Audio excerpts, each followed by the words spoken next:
Kembali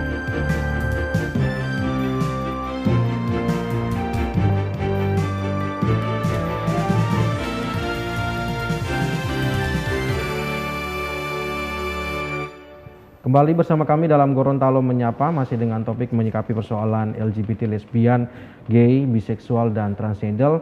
Masih bersama dengan Pak Funco Tanipu, dosen sosiologi Fakultas Ilmu Sosial Universitas Negeri Gorontalo, dan juga Bapak Dr. Andes Haji Sulaiman Tongkono, Kepala Bidang Pembinaan Masyarakat Islam Kanwil Kemenak Provinsi Gorontalo. Kembali ke Pak Sulaiman.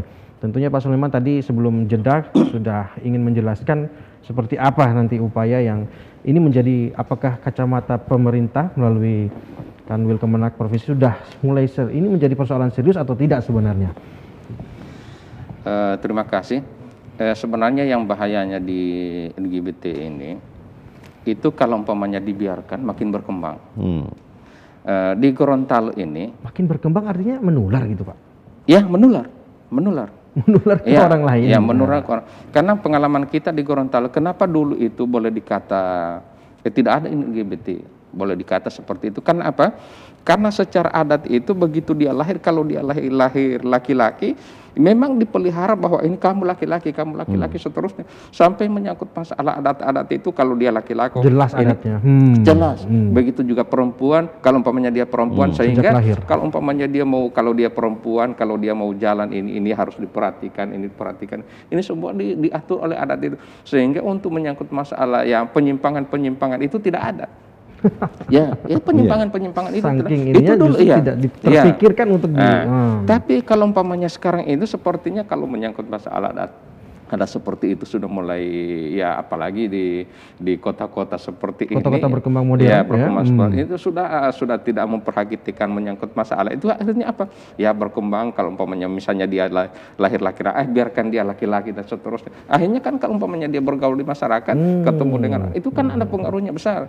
Makanya saya katakan tadi bahwa kalau LGBT ini dibiarkan, dia akan berkembang. Tapi kalau umpamanya dikeroyok, dia sebenarnya mempersempit itu. Akhirnya insya Allah kalau umpamanya ada orang seperti itu, sebenarnya karena dia tidak terlalu banyak, sebenarnya bisa diperkecil ruangnya sebenarnya. Mumpung tidak terlalu banyak begitu, Pak. Tapi kalau umpamanya dia sudah berkumpul dengan teman-temannya, akhirnya kan muncul ide-ide yang anak membuat begini. Karena beberapa informasi yang saya pribadi terima bahwa kaum LGBT ini tidak hanya individu tapi sudah terorganisir. Iya, sudah persoalannya di situ. Makanya kan sebenarnya kan kalau melihat pengalaman dari segi adat orang-orang tua dulu dan sekarang ini, maka ya mau tidak mau sebenarnya harus terutama dari pemerintah itu ambil alih, kumpul mereka, bagaimana caranya, harus diberikan pembinaan. Tapi kalau umpamanya dibiarkan, mereka akan berkembang terus. Dan itu jangan dianggap bahwa mereka itu berkembang itu ya biarkan mereka berekspresi. Tidak seperti itu. Harus dikumpul dan seterusnya, kemudian berikan pembinaan seterusnya bahwa yang mereka lakukan ini sebenarnya tidak sesuai dengan norma-norma yang ada. Tapi mereka tidak bisa diperangi dan seterusnya, harus dirangkul. Itu yang harus dilakukan terutama oleh pemerintah. Kalau sebagaimana yang saya sampaikan tadi menyangkut masalah penyuluh, ya penyuluh itu kan hanya orang-orang yang di kecamatan-kecamatan yang ada di desa tidak mampu untuk kalau umpamanya menghibur kepada mereka yang sudah begitu banyak misalnya. Ya.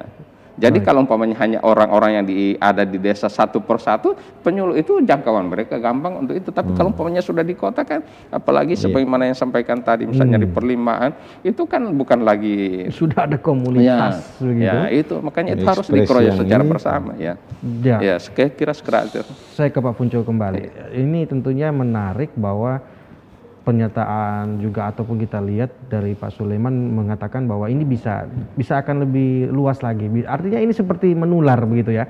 Nanti yang normal kalau sudah lama-lama bergaul juga dengan kalangan atau komunitas LGBT ini akan tertular juga. Itu memungkinkan, benar Pak, secara akademis misalnya?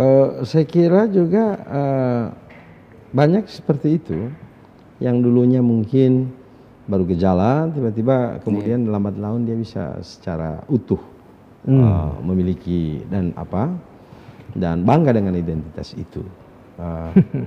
Saya kira juga karena ketahanan keluarga kita itu semakin keropos dari waktu ke waktu ya, karena industrialisasi kita tidak bisa pungkiri ya, membuat orang tua itu lebih banyak di kantor, di Bekerja. industri dan lain-lain, sehingga anak ini tidak diperhatikan secara maksimal. Oleh karena itu menurut saya tidak sekadar ini hanya dengan sosialisasi penyuluhan ya, tetapi yang paling penting adalah seperti kita dalam menangani COVID-19, kita butuh data secara lebih detail baik per desa ya. Siapa yang katakanlah punya gejala, yang kemudian mana yang mungkin sudah terbentuk secara utuh, yang itu saya kira juga butuh penanganan atau intervensi sosial berbasis katakanlah desa kelurahan. Ada yang pendekatannya mungkin melalui literasi yang harus kita konstruk di sosial media, ada yang pendekatannya melalui tokoh masyarakat, kan? Ada yang melalui pendidikan, ada juga yang mungkin pendekatannya di dalam keluarga itu sendiri. Jadi saya kira berbagai metode ini harus dilahirkan, sehingga yang paling dekat itu adalah saya kira soal bagaimana menghormati norma yang berkembang di masyarakat itu. Tidak bisa atas nama kebebasan katakanlah, atas nama demokrasi ya, bahwa semua orang bisa mengekspresikan itu dengan seenak dia. Harus diingat bahwa kalau orang lain juga mengekspresikan kebebasan dia, ya bisa saja terjadi kekerasan fisik. Karena dia bilang, oh saya tidak bisa terima. Ngana boleh ekspresikan dengan apa model, tapi kita juga punya kita punya cara utuh, jangan sampai kita keluarga juga jadi gini, kira-kira gitu. Sehingga tabrakan atau kemudian kekerasan fisik bisa terjadi, sehingga masing-masing menurut saya harus menahan diri. Yang kedua harus bisa melihat harmoni sebagai salah satu tujuan kita di Gorontalo. Tidak boleh pandangan-pandangan yang menurut saya dicocok di sebuah daerah, di sebuah negara itu lalu kemudian bisa dipaskan di Gorontalo yang kita tahu bersama norma-normanya sangat kuat, lalu kemudian aturan-aturan yang berlaku juga sangat ketat. Sehingga jangan sampai hanya karena 1-2 orang lalu kemudian harmoni secara umum ini bisa terganggu. Gitu. Lalu seperti apa kacamata yang harus dimiliki masyarakat untuk melihat bahwa orang ini kayaknya kita perlu perlakuan yang berbeda ini, atau kita pendekatannya tidak bisa seperti orang biasanya. Seperti apa yang harus dimiliki oleh masyarakat secara sosial? Saya kira juga begini, yang umum terjadi di masyarakat sini adalah secara umum ya, lebih banyak meledek, menghina, mendiskriminasi dan lain-lain. Saya kira dengan begitu mereka malah akan membentuk komunitas-komunitas yang itu mereka-mereka saja. Misalnya ada yang sudah hidup serumah dan lain-lain. Karena apa? Di rumah dia dilecehkan, dihina.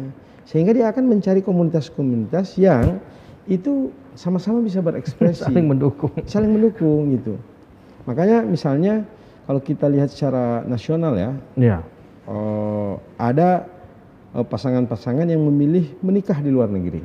Karena di Indonesia tidak diakomodir di Indonesia. Padahal kan ini masih bisa didiskusikan, dibicarakan, lalu kemudian pendekatan dalam keluarga masih bisa saya kira untuk bisa setiap orang itu punya reorientasi terhadap kebutuhan seksualnya kalau misalnya itu satu sisi. Tapi juga tidak semua juga bahwa ini soal orientasi seksual, tapi juga orientasi-orientasi yang lain.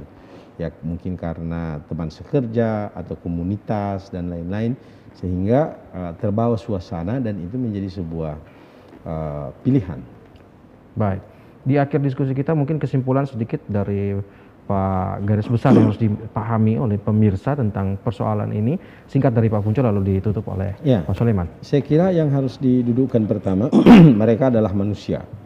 Satu, ciptaan Tuhan, Allah, yang itu sama dengan kita. Persoalan orientasi itu saya kira itu soal lain. Yang mereka juga harus kita dudukkan seperti manusia apa adanya. Jangan dihina, jangan dijauhi, jangan dipojokkan, apalagi didiskriminasi. Terkait dengan hubungan mereka dengan pelayanan pemerintahan, saya kira mereka harus mendapatkan pelayanan yang setara. Bikin KTP, lalu kemudian pelayanan pendidikan, kesehatan dan lain-lain. Persoalan ekspresi yang saya kira mungkin ini yang harus dikelola dengan baik, dibatasi, jangan sampai ekspresi di tempat lain yang sistem sosialnya sudah bebas seperti itu Baik. dikontekstualisasi di Gorontalo. Saya kira itu. Singkat dari Pak Sulaiman yang Ya, disampaikan terima kasih. buat Bimas Islam. Menyangkut masalah menangani persoalan ini sebenarnya kalau kita lihat pengalaman di Provinsi Gorontalo, ya dengan adat-adat Gorontalo, saya kira kalau umpamanya orang tuanya dari awal itu sudah mengarahkan anaknya dengan sebaik-baiknya, kemudian diberikan penguatan-penguatan tentang persoalan agama, saya kira insya Allah tidak akan ada itu yang namanya begitu ini. Cuma karena kalau umpamanya dibiarkan begitu saja mereka berekspresi dan akan ketemu dengan teman-teman mereka, ya pasti akan berkembang. Sehingga itu makanya harapan saya itu adalah terutama kepada orang tuanya untuk memberikan pembinaan itu lebih dini kepada anak-anaknya. Kalau umpamanya dari awal itu mereka insya Allah dibina dengan sebaik-baiknya, insya Allah untuk kedepannya itu mereka tidak akan melakukan itu. Dan yang paling utama mungkin seperti Pak Kuncu katakan tadi, kita bisa terima data yang valid, Iya. dan bagaimana kita akan melalui data itu kita akan bagaimana melakukan upaya untuk mereduksi dan juga agar tidak terjadi ketidakharmonisan di tengah masyarakat begitu. Baik, terima kasih. Saya Budi Muda pamit undur diri. Demikian Gorontalo Menyapa. Terima kasih Pak Punco, terima kasih Pak Sulaiman. Kami akan hadir kembali di edisi lain. Wassalamualaikum warahmatullahi wabarakatuh dan sampai jumpa.